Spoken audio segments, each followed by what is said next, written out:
ito yung punto ko nung last akong pumunta sa kanila. Nakalagay sa batas, nakalagay sa constitution natin. Inquiry in aid of legislation. Hindi siya gumamit ng investigation. Sabi niya doon, persons, the right of persons shall be respected. Hindi siya nagsabi ng witnesses. Pero pagdating mo sa rules sa loob ng House of Representatives, rules nila in aid of legislation, ginagamit na nila interchangeably. Inquiry and investigation, persons and witnesses. Mag-decide muna sila, ano ba sila doon, korte o hindi? Hindi naman sila korte. Paano ko nasabi na gumagalaw sila na parang korte? Nilagay nila doon. The rules of court are suppletory to these rules. So, ibig sabihin, gumagamit na sila ng rules of court. Ang ginagawa nila doon na is an investigation that is akin to the judicial process na ginagawa ng NBI, na ginagawa ng DOJ, na ginagawa ng mga piskal. At ang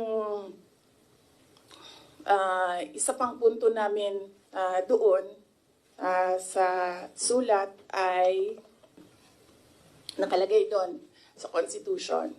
The rights of persons appearing therein or affected thereby shall be respected. Nakalagay doon.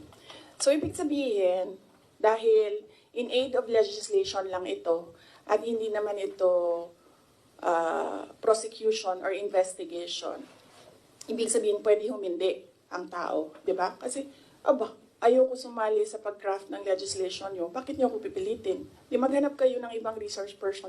Ang dami namang previous vice presidents dyan. Napakalapit ni former President Gloria Arroyo sa kanila. Yun ang tawagin nila. Gawin nilang resource person kung meron talaga silang batas na ginagawa about sa Office of the Vice President. And then ang huli noon is sub judice. Ang daming questions nila na kaparte ng 3 cases na final sa Supreme Court na dapat hindi pinag-uusapan sa labas ng korte. At yung huli, sinabi namin paulit-ulit, nandun kami sa loob ng Commission on Audit. Nag-participate kami sa audit process. Kahit na yung audit na yan, dumating lang yan pagkatapos nila na mag-usap ng Makabayan Block at ni Speaker Romualdez na atakihin ang confidential funds. So masagot pa rin kami kahit alam namin kung ano ang motibo sa audit. So, yes.